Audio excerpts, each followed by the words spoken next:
반갑습니다. 부산국제금융진흥원의 해양금융센터장으로 있는 이동혜입니다. 반갑습니다.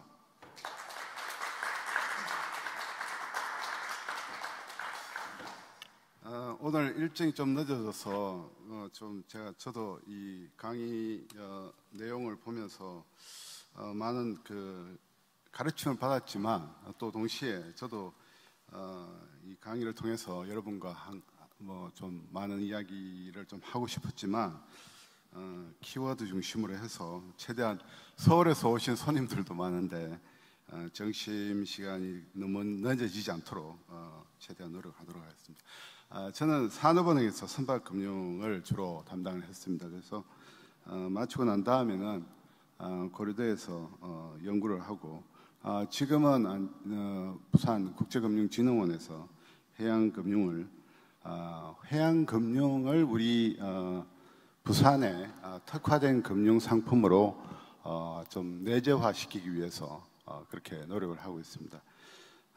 오늘 우리 제가 받은 주제는 조선산업의 리빌딩 사례인데 이미 우리가 알다시피 조선산업이 전 세계 1, 2, 3, 4, 5위까지를 지금 차지하고 있는 건 알고 있습니다. 그런데 사실은 좀 더 보면 아픈 손가락이 있습니다. 다 아시다시피 오늘 계속 주제가 반복된 것 중에 하나가 우리 부울경에 있는 조선산업 중에 중견조선소에 대한 아픈 손가락 이야기를 계속 해왔습니다. 그게 RG 이야기로 집중이 되는데요. 오늘 제가 짧은 시간이지만 제가 그동안 좀 선박금융의 역사를 잠깐 여러분들하고 이야기를 하면서 지난 몇 번의 사례가 있었겠죠. 우리 세계적인 유수의 조선산업들이 있는 그 사례가 없지는 않습니다. 그러나 마무리에 가서 제가 중견조선소에 대해서 우리가 좀 더 방안이 없는지 한번 오늘 이 자리를 빌려서 한번 제 개인적인 제안을 한번 해볼 생각입니다.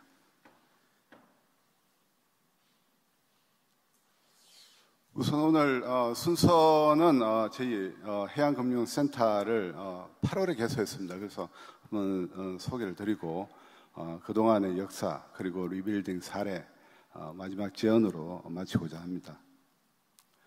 해양금융센터는요 지난 8월에 했는데 저희가 지금 부산이 특화 전략이 두 가지입니다. 파생과 해양금융인데 저희는 해양금융을 중점적으로 해서 부산의 금융중심지 발전에 주된 콘텐츠를 마련하려고 합니다. 그래서 지금 15년 이야기를 많이 했는데 그간에 부산의 인프라나 또 중요한 어떤 상품들도 많이 나왔지만은 제대로 이게 부산의 금융상품이다 이런 부분이 콘텐츠가 좀 부족하지 않나 그런 생각을 하고 있습니다. 그래서 지금 저희의 전략은 크게 우리가 본 대부분의 그 연구소가 동의하고 있는 부분이 친환경 패러다임 전환입니다. 그리고 저희 한국만의 이 스토리 중에 하나가 이 민간 선박금융의 이탈 문제, 이 부분에 대해서 두 가지에 대한 어떤 솔루션을 내므로써 해양금융 정책 연구를 강화하고 결과적으로 클러스터를 강화할 텐데 우리가 클러스터를 생각하면은 시너지를 주로 이야기합니다. 그래서 조선, 해운, 금융 이 부분이 서로 합하면 시너지가 되지 않겠느냐 이런데 이게 반면에 그 중에 하나 약한 고리가 있으면 그 시너지가 깨지는 게 아니고 클러스터 전체의 경쟁력이 떨어집니다. 그 부분의 하나가 지금 현재 우리가 목도하고 있는 중견조선소에 대한 RG 문제가 아닌가 이런 생각도 듭니다.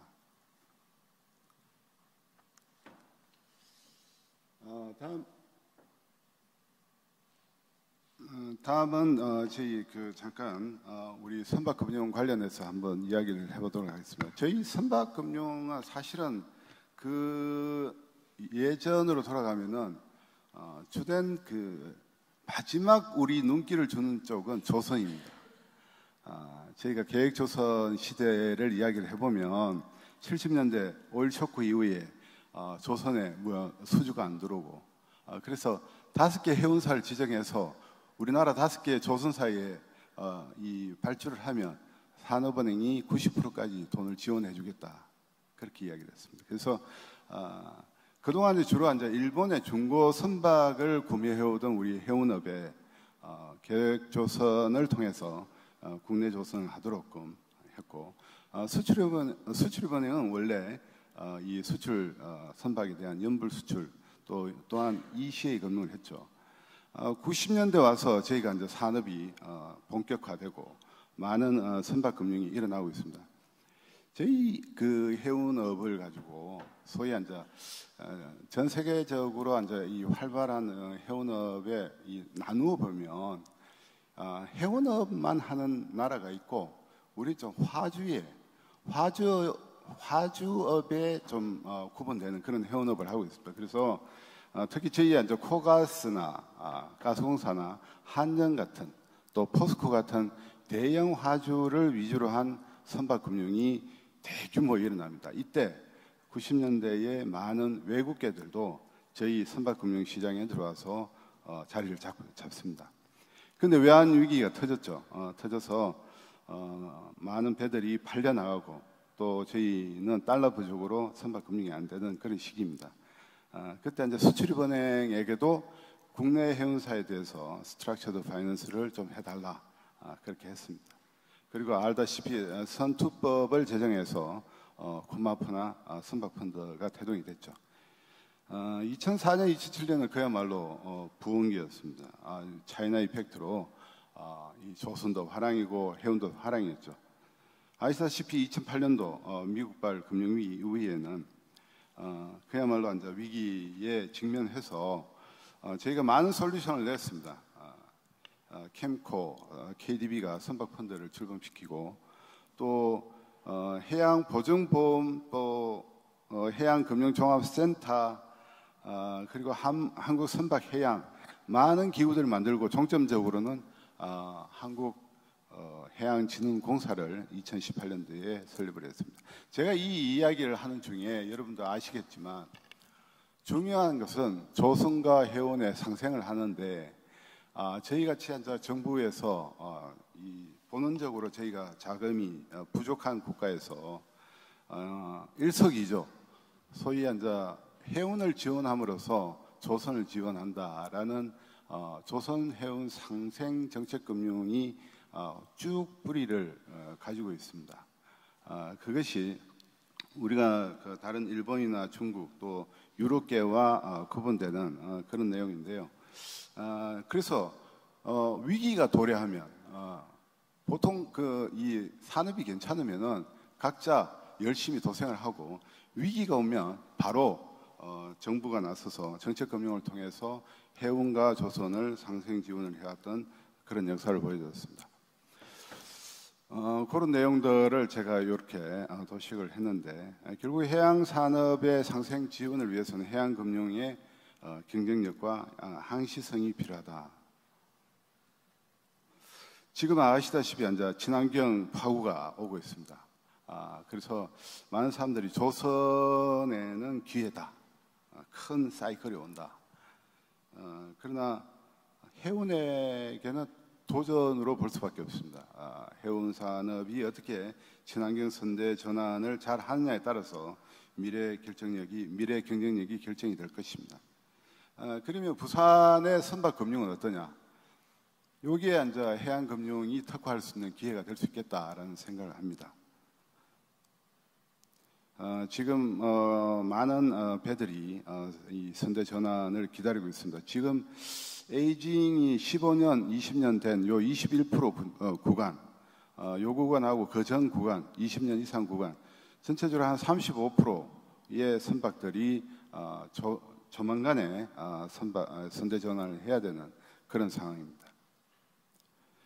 전체적으로 우리나라 선대를 친환경으로 바꾸려면 한 142조, 그간의 비중을 보면 정책금융이 한 50조 이상, 그리고 연간으로 6조 원 정도의 선박금융이 필요한 것으로 보여지고 있습니다.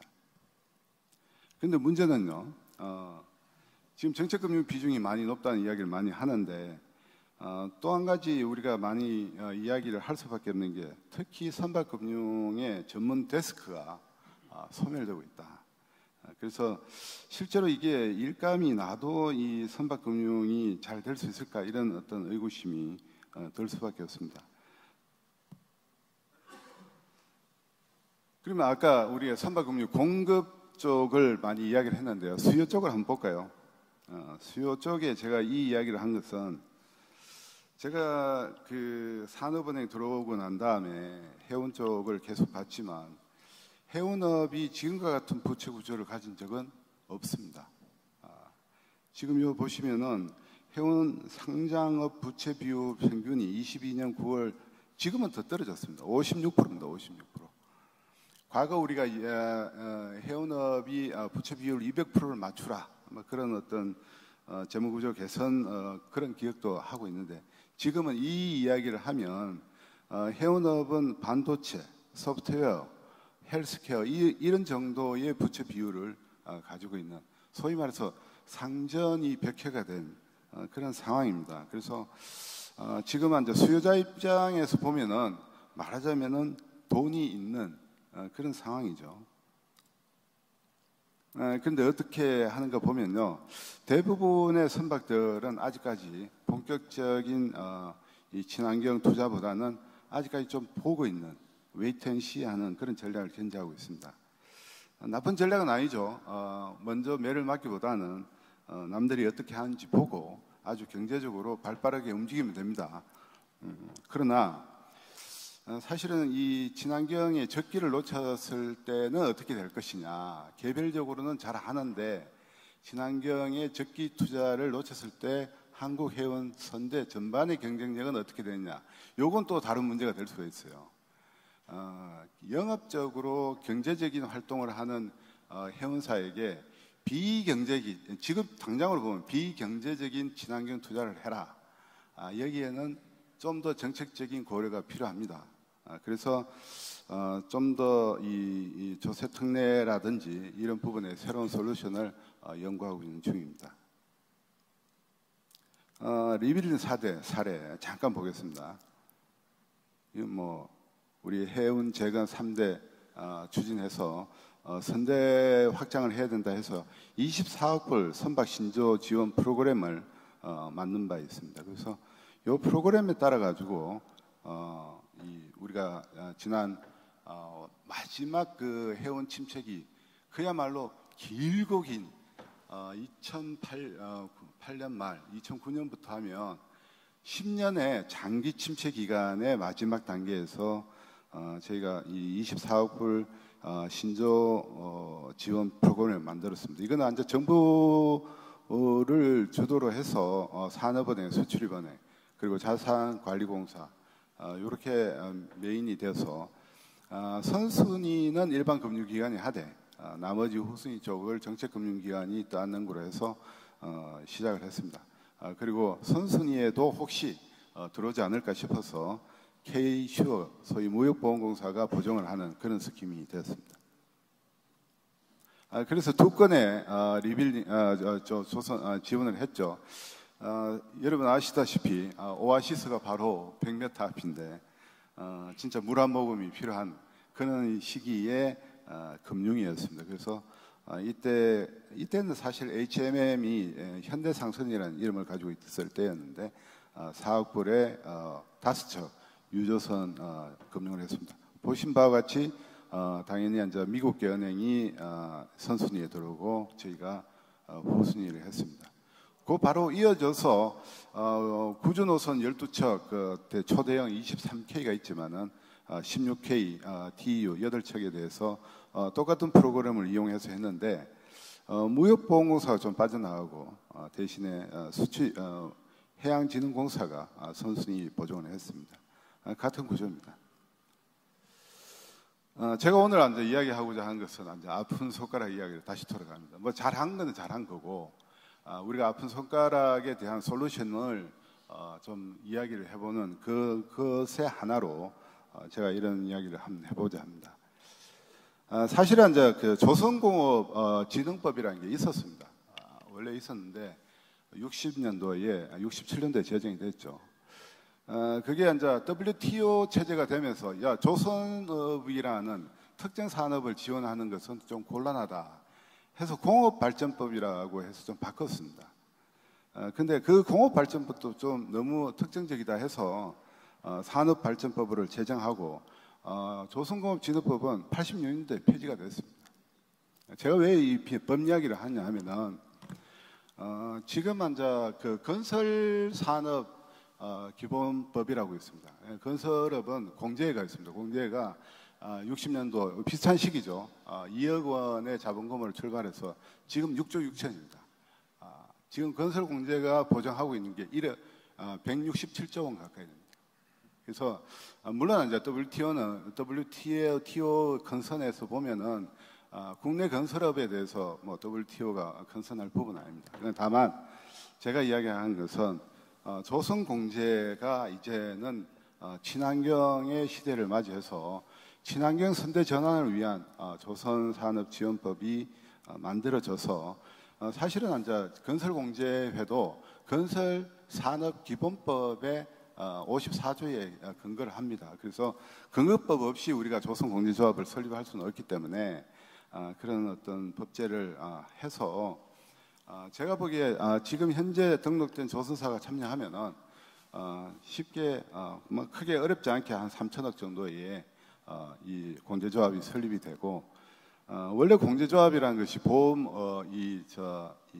대의변제율이라든지 뭐 이런 걸로 하면은 한 20배, 30배 할 수는 있지만 우선 당장을 봤을 때 그 자체 자금만 놓고 보면은 저희가 RG 발급의 재원을 단순하게 한 40% 정도 제가 여기 RG 발급에 대해서는 50대 50으로 정책금융이 리스크 쉐어링을 해주는 그런 스킴을 했습니다. 그 또한 우리가 친환경 선대 전환을 위한 조선산업지원법을 만들면은 그 법안에 근거해서 정책금융 50% 리스크 쉐어링에 대한 재원 축적도 우리가 할 수 있는 그런 내용이 될 것입니다. 그래서 이런 내용을 좀 추격해서 보면 사실은 우리가 이제 RG 대상 금액이 뭐 우리가 헤비테일 같으면은 사실은 얼마 되지도 않습니다. 얼마 되지는 않지만 우리가 80%까지 한다 하더라도 3천억 정도면은 지금 우리가 중견이 물량이 거의 없어요. 10척도 안 됩니다. 근데 한 10척 정도의 RG 발급은 이 자체로 가능할 수도 있다. 그래서 좀 더 장기적으로 보면은 우리가 중소형 규모의 친환경 선박 시장을 우리가 놓고 갈 것이냐 한번 생각을 해봐야 돼요. 우리가 이제 대기업은 잘하니까 우리가 중소형은 안 하겠다. 어제 제가 해서 포럼 서울에 있었습니다. 중견 우리 해운사가 배를 지으려고 해도 국내 배를 지을 도크가 없습니다. 또 중견 쪽에 가면은 RG가 안 됩니다. 그러면 그 중견 해운사가 하소연을 합니다. 우리가 일본, 중국에 기웃거려야 된다. 우리가 중견 중소가 없을 경우를 한번 상상을 해보십시오. 지금 우리가 1100여 대의 우리가 선박이 있는데 그 중에 대부분은 핸디 사이즈 이하입니다. 큰 사이즈의 배가 많은 게 아니고 핸디 사이즈 이하, 소위 이제 중견 조선소가 지을 수밖에 없는 MR 이하의 선박들이 대부분입니다. 그 대부분의 선대 전환을 그러면 국내에서 안 하고 중국, 일본에서 해야 되는 그런 상황입니다. 그래서 그런 뿐만 아니라 앞으로 우리가 국내 연안 여객선이나 또 수만 척의 어선의 현대화를 할 때도 반드시 중견 조선소가 국내에 필요하다.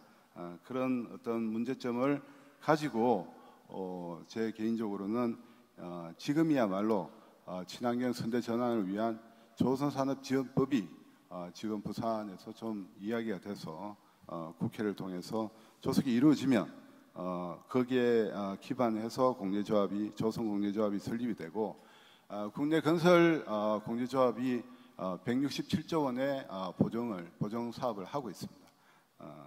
거기 못지않게 사실은 건설업이 우리나라에서 뭐 15%에서 20% GDP를 한다지만 지금 조선산업만 하더라도 4, 5%의 GDP를 하고 있습니다.